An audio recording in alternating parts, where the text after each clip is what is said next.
అధ్యక్షుడు రోహిన్ రెడ్డి గారు, వేదికపై ఉన్నటువంటి సీనియర్ కాంగ్రెస్ నాయకులందరికీ, కార్పొరేషన్ చైర్మన్లందరికీ, జిల్లా కాంగ్రెస్ కమిటీ అధ్యక్షులందరికీ,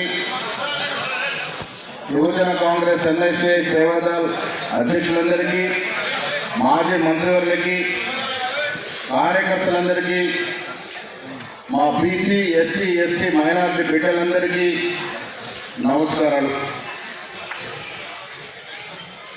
రాహుల్ గాంధీ వదిలిన బీసీ బాణాన్ని నేను ఎందుకు చెప్తా ఉన్నానంటే,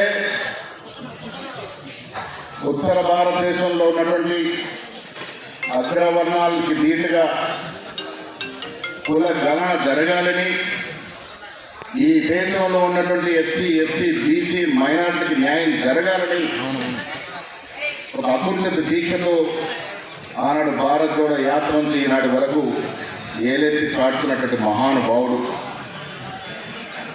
ఈ రకంగా చేస్తున్నాడు కాబట్టే చంపేస్తామని బెదిరిస్తున్నటువంటి సందర్భం ఇవల్ల. మళ్ళీ చెప్తా ఉన్నాను, బీసీల కోసం రాహుల్ గాంధీ గారు వదిలిన బాణాన్ని నేను, సోనియా గాంధీ గారు పంపిన సందేశాన్ని నేను, ఖర్గే గారు పంపిన సైనికుని నేనని మాట సందర్భం మనం చేస్తా ఉన్నాను. నేను ఒక దాంట్లో చాలా విశ్వాసం పెడతాను, వేరే కులాల్ని వేరే మతాల్ని కించపరచకుండా మనం పుట్టిన కులం కోసం, మనం పుట్టిన మతం కోసం ఎదగాలని, వారికి సేవ చేయాలని ఉగులాట పడడం తప్పులేదు. కానీ ఎప్పుడు కూడా వేరే కులాల్ని వేరే మతాల్ని కించపరచకుండా నొప్పించకుండా ఉండాల్సిన బాధ్యత మనది. ఇవాళ బీసీల విషయంలో, భవిష్యత్తులో బీసీలకు రావాల్సిన హక్కుల విషయంలో ఎక్కడ కూడా కాంప్రమైజ్ ఉండదనే మాట మీ అందరికీ నేను ఆశ్వాసం ఇస్తా ఉన్నా. కావడం ఎంత ఆనందం ఉందో తెలుస్తుంది. దీనికి రాష్ట్ర హైదరాబాద్ ఇన్ఛార్జ్ రాష్ట్ర మంత్రివర్యులైనటువంటి పొన్నం ప్రభాకర్ గారు, సీతక్క గారు, కేశవరావు గారు, అదేవిధంగా శాసనసభ్యులు అందరూ, అదేవిధంగా జిల్లా అధ్యక్షులు రోహిన్ రెడ్డి గారు, అందరికీ పేరు పేరున, అదేవిధంగా కొన్ని కుల సంఘాలు కోపం మీద ఉన్నది, అన్నతల్లను విలువలేదు. సర్దార్ బాబన్న కనిపెట్టినటువంటి నెట్టిపోక కూడా చూసిన. ఏం చేయాలి, ఇంతమందితో అందరూ మాట్లాడితే ఆకలితో ఉన్నారు కాబట్టి ఇంత తక్కువ చేసిన. ఏదైనా అన్ని కుల సంఘాలకు, అన్ని బీసీ సంఘాలకు నా ఉదయపూర్వక ధన్యవాదాలు. అందరూ వచ్చినారు, ఇర్రెస్పెక్టివ్ ఆఫ్ పొలిటికల్ అఫిలియేషన్ అందరూ వచ్చారు. వాళ్ళందరికీ నా ధన్యవాదాలు చెప్తూ, మిత్రులారా, నేను కూడా రాష్ట్రంలో పిసిసి అధ్యక్షుడు చేశాను. నాకంటే ముందు చాలా మందికి తెలియదు నా హిస్టరీ.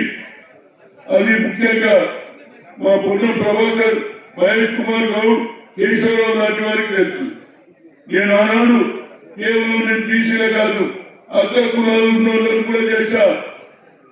టాలెంట్ బట్టి ఆ రోజులలో బిడ్డ పివి నరసింహరావు గారు కూడా ఈ తెలంగాణ వాదే ఏఐసిసి అధ్యక్షుడు అయ్యాడు, ప్రధానమంత్రి అయిన కూడా మనం గర్వంగా చెప్పుకోవాలి కాంగ్రెస్ పార్టీలో. అందుకే ఏదో సామెత ఉండే, ఎదిగిన కొద్దీ ఒదిగి ఉండాలని.